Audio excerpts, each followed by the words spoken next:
Before I tell you what You a happened next, wonderful make sure you hit evening with subscribe all and of leave a like. you. New stories every single day. She planned it perfectly. A dinner party. 14 people. To Candles and good wine and everyone we friends knew. and great She stood up, memories. raised her glass, and looked straight at me with that smile. I had been waiting To for this moment for us. 3 weeks. My hand was already in my jacket pocket. What was in that pocket ended her plan before she finished her sentence. My name is Daniel Carr. I am 39 years old and I teach AP Biology at a high school in Raleigh, North Carolina. I have been teaching for 14 years. I know how systems work. I know how things grow in the dark when conditions are right. I know how long it takes for something invisible to become undeniable. I apply the same patience to my classroom that I apparently should have been applying to my marriage. My wife Claire was 37.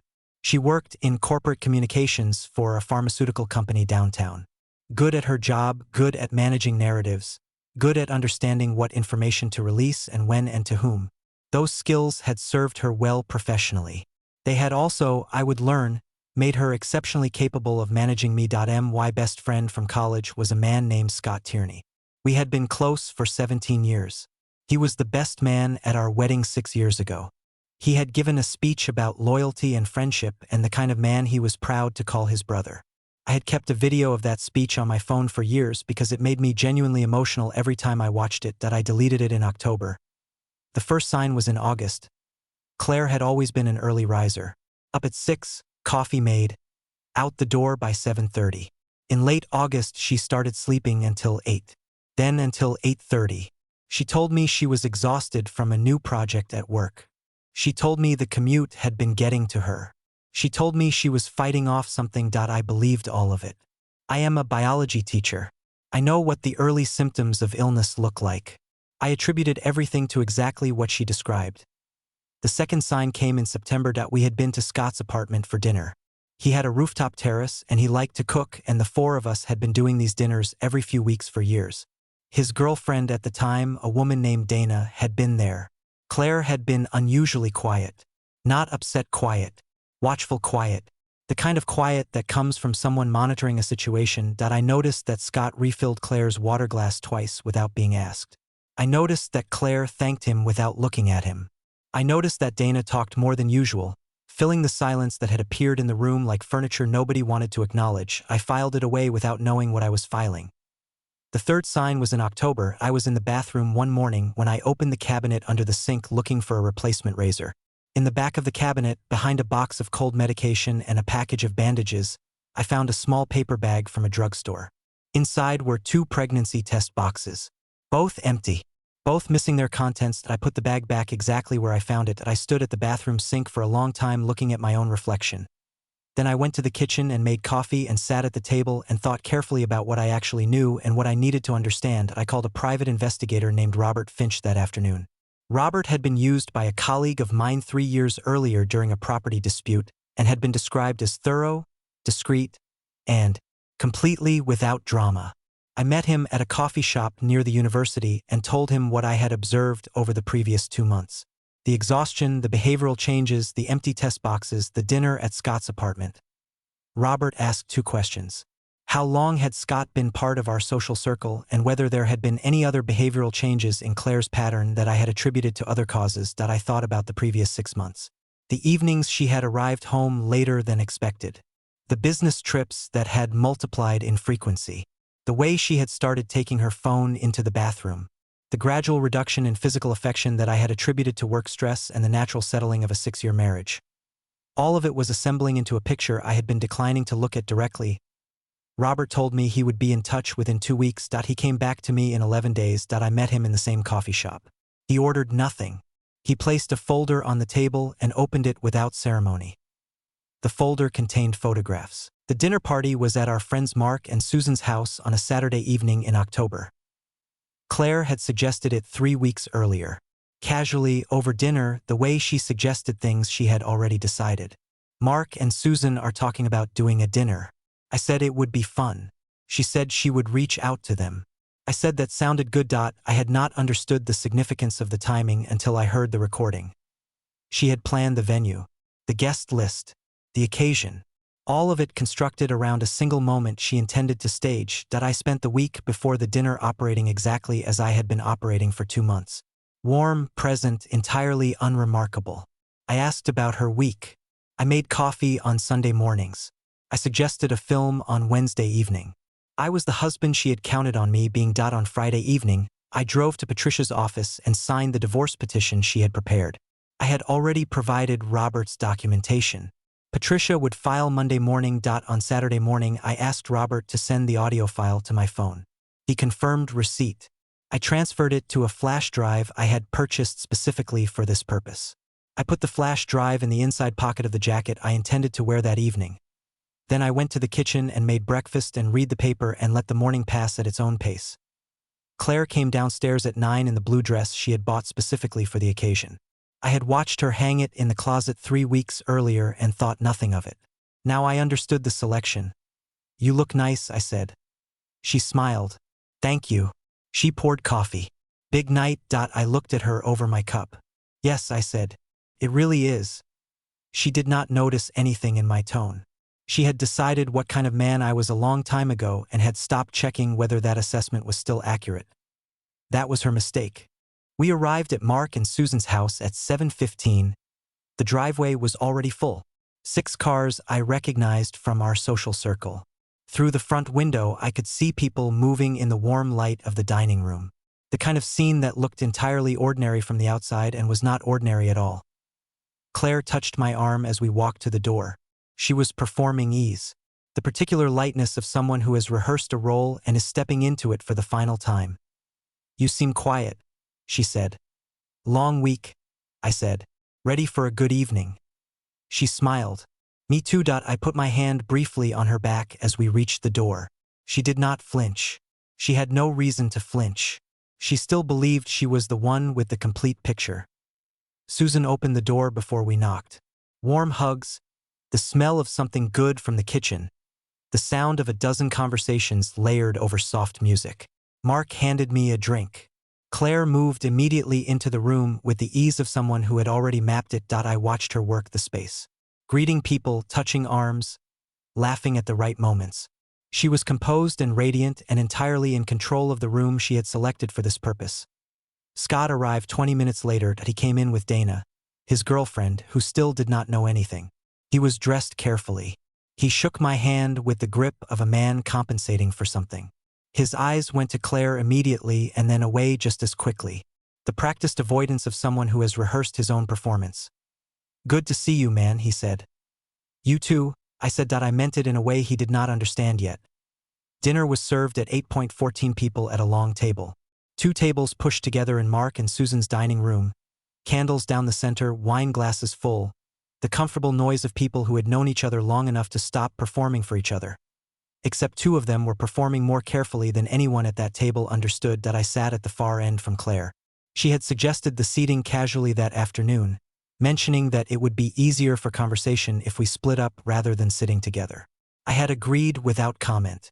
The seating arrangement put Scott 3 seats to her left. It put me at a distance where I could watch the entire table clearly. I ate well. I participated in conversations. I talked to Mark about a home renovation project he had been planning and to Susan about a book she had recommended to me 6 months ago that I had finally read. I was present and engaged and entirely unremarkable. Underneath all of it, I was watching Claire. She ate carefully. Small portions. Water more than wine. She was managing her presentation with the precision of someone who had thought through every detail. At one point, she caught my eye from the far end of the table and smiled. I smiled back. She looked away satisfied. The main course was cleared. Dessert was passed around. The conversation had reached the comfortable wandering quality of a dinner that has gone well. People leaning back in chairs, glasses refilled. The particular ease of an evening that has crested and is moving toward its natural end. That was when Claire reached for her glass. She did not stand immediately. She waited for a small gap in the conversation. The particular patience of someone who had chosen her moment carefully. Then she rose from her chair with the easy grace of someone entirely comfortable with being watched. "Everyone," she said. Her voice was warm and clear and pitched perfectly for the room. The table shifted toward her. Conversations tapered. 14 faces turned. I put my right hand in my jacket pocket. I have something I want to share with all of you, Claire continued. She was looking around the table with the smile of someone delivering wonderful news. She was performing gratitude and joy and the particular vulnerability of a woman sharing something personal in front of people she loved. She had not yet looked at me directly. She was building to it. The plan required my face in the room when she said the words. The public acknowledgement from me in real time, the nodding husband, the tears possibly, the moment that would exist in the memory of 12 witnesses before I had any opportunity to process or question or contradict. She was very good at this. She found my eyes. Eric and I, she said. Her voice softened on my name. Just slightly. Just enough. I stood up. The movement was quiet and deliberate. I simply rose from my chair at the far end of the table, and the room registered it without fully understanding what was happening. A few faces turned toward me. Claire's expression flickered for a fraction of a second. Uncertainty entering the performance for the first time. I held up my glass. Actually, I said. My voice was calm and carried easily in the quiet room. I would like to say something first, if that is all right. The table was completely still.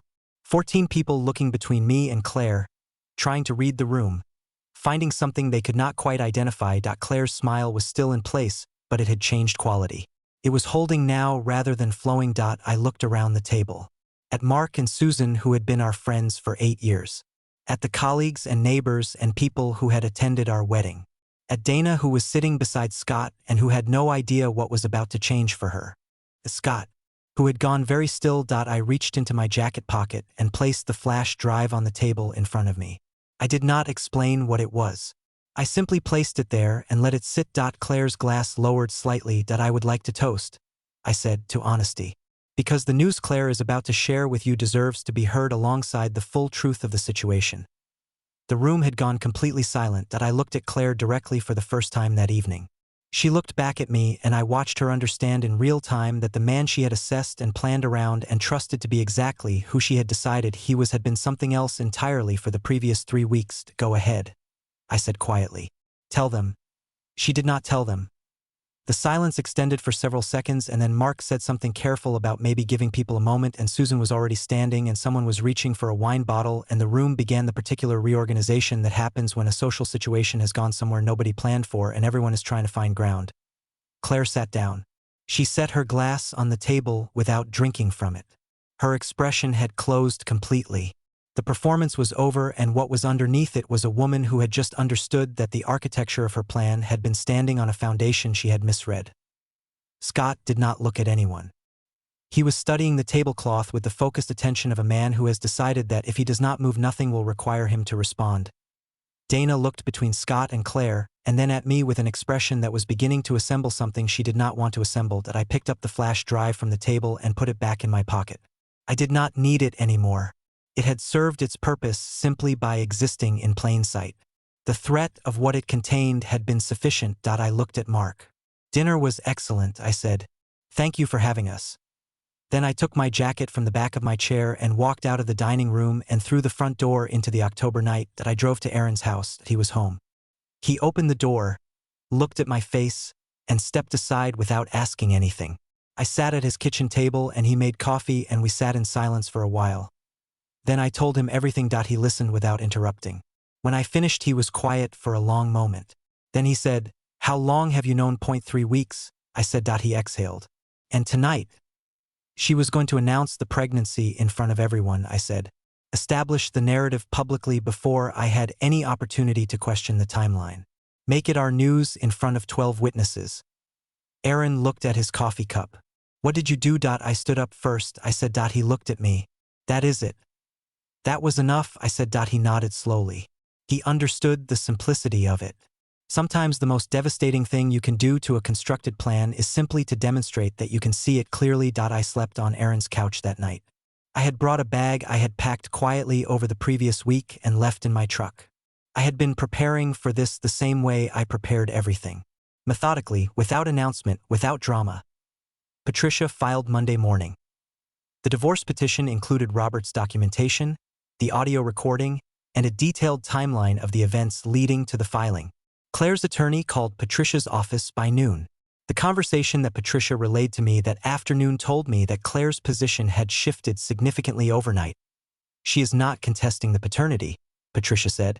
Her attorney opened by acknowledging that the child is not yours and that she is not seeking to establish legal paternity. I appreciated the efficiency of that, I said.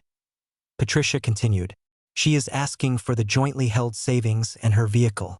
She is not pursuing the house or your retirement accounts. That is acceptable, I said. Patricia was quiet for a moment. You are being generous given the circumstances. I am being practical, I said. I want this finished cleanly. I do not want years of litigation. I want the door closed. She said she understood and that she would finalize the terms within the week. I thanked her and ended the call and sat in Aaron's guest room looking at the afternoon light moving across the wall. Scott called me on a Tuesday. I had been expecting the call. I had decided in advance that I would answer it once and say what needed to be said, and then that chapter would be closed. Dan, he said when I picked up. His voice was tight, controlled in the way of someone who has prepared a speech and is now executing it under pressure. I need to explain. You do not need to explain anything to me, I said. I know how this looks. I know I have no defense. But I want you to know that this was not planned from the beginning. It was not something I set out to do. I know, I said. That is actually the part that is hardest to understand. That it happened without any particular intention. That 17 years of friendship and trust and being the best man at my wedding just gradually became something else without either of you deciding to make it. He was quiet. I hope things work out for you and the child, I said. I mean that genuinely. Whatever happened between us, there is going to be a child who had no part in any of this. I hope that child has a good life. Dan, Scott said. His voice had shifted. Lower now. I am sorry. I know that does not fix anything. I am just... Goodbye, Scott, I said. I ended the call and put my phone in my pocket and went back to the papers I had been grading. I was still a biology teacher. There were still 32 essays on mitosis sitting on Aaron's kitchen table waiting for my attention. The world outside my marriage had continued moving at its ordinary pace through all of it, and it was still moving now. That was grounding in a way I had not expected. Dana called me 3 weeks later. Her voice was careful and sad in the particular way of someone who is still processing something that has rearranged a significant portion of their life. I just wanted to tell you that I ended things with Scott, she said. I know that does not change anything for you. I just thought you should know. I appreciate you telling me, I said. She was quiet for a moment. At the dinner, she said, when you stood up, I did not understand what was happening, but the look on his face. She stopped. I understood immediately. I am sorry you were involved in any of this, I said. She exhaled. I keep thinking about all the times we were all together. How normal it all seemed. How I had no idea. That is the thing about deception, I said. It does not announce itself. You see what is presented to you and you believe it because believing it is reasonable and you have no particular reason not to. She was quiet for a moment longer. You seem very calm about all of it, she said. I am a biology teacher, I said. I spend my professional life explaining to teenagers that systems behave according to their actual conditions rather than their apparent ones. I should have applied that more carefully at home. She laughed once, brief and genuine. Then she said goodbye and I wished her well, and that was the last time we spoke. The divorce finalized in January. I kept the house. Claire kept her car and the jointly held savings. The settlement was clean and finished in 60 days because neither of us had the appetite for anything longer. I stood in the house the evening after the papers were signed and walked through every room. I had spent 6 years building a life inside those walls, and the life was gone and the walls remained. That was a strange feeling to sit with. I sat with it anyway. I rearranged the living room furniture on a Saturday in February. Not dramatically. I moved the couch to face a different direction, shifted a bookshelf, bought 2 plants I put in the front window where the light was good. Small reclamations. I went back to work. 32 students in 3rd period AP Biology who had no knowledge of any of it and who needed someone to explain how cells communicate and how systems maintain equilibrium under stress. I found the teaching grounding in a way that surprised me. Standing in front of a classroom full of 17-year-olds who were genuinely trying to understand how the world worked at a cellular level was an honest occupation. It required complete presence. It left no room for anything else. I was good at it. I had always been good at it. In March, I ran into Susan at a coffee shop near the school. She was alone. She saw me at the same moment I saw her, and her expression went through several things quickly before settling on warmth. We sat together for 40 minutes. She told me that Mark was well, that things had been strange in their social circle since October, that some people had taken sides and others had simply drifted away from the situation. She said she was glad to see me looking well, that I told her I was well, that the semester was good, that I had been hiking more on weekends, which was something I had stopped doing during the marriage for no clear reason. She asked if I was dating anyone. Not yet, I said. I am in no particular hurry. She nodded. She looked at her coffee cup for a moment. Then she looked at me. That night at dinner, she said, when you stood up, none of us understood what was happening. Not until later. She paused. But I want you to know, the way you handled it, quietly with everything prepared, not to humiliate her, just to make sure the truth was in the room. She shook her head slightly. That was one of the most dignified things I have ever watched someone do. I thought about it for a moment. That I did not want a scene, I said. I just wanted her to know that I could see what she was doing. That the man she had counted on not seeing it had been paying attention the whole time. Susan nodded slowly. Did it help, knowing she understood that? Yes, I said. More than I expected. In April I started running in the mornings. The neighborhood was quiet at 6, and the air still had the coolness of the night in it, and the world was entirely uninterested in anything that had happened in the previous 6 months. I ran 3 miles every morning and thought about nothing in particular, and came home and made coffee and read for 30 minutes before getting ready for school. It became the structure of my days, and the structure was good. My students turned in their final projects in May. One of them, a girl named Sophie who had been struggling with the coursework all year, submitted an analysis of cellular communication systems that was genuinely excellent. She had found a way into the material that made it completely her own. I wrote her a note at the top of the paper. This is exceptional work. You understood something here that most people take years to see. She came to my classroom after school that day. She stood in the doorway looking uncertain. Is it really good? She asked. Or are you just being nice? It is really good, I said. I do not write things I do not mean. She smiled. Then she said, my mom told me you are one of the best teachers in the school. That you actually care about whether people understand things. Not just whether they pass. I looked at the stack of papers on my desk. The 14 years of early mornings and late grading, and the particular satisfaction of watching someone understand something they could not understand before. Tell your mom thank you, I said. Sophie left. I sat at my desk in the quiet of the empty classroom as the afternoon light moved across the floor. Outside the window, the school grounds were emptying. Students heading home, the ordinary end of an ordinary day. I was 39 years old, and I taught biology in Raleigh, North Carolina, and I had spent the previous 6 months learning that the most important systems to understand are the ones closest to you. I had been slow to apply that lesson. I would not be slow again. The people who count on you not seeing what is happening are counting on a version of you that stopped paying attention. The moment you start paying attention again, everything changes. Not dramatically, not loudly, just completely. Stand up first. Say what is true. Then walk toward whatever comes next.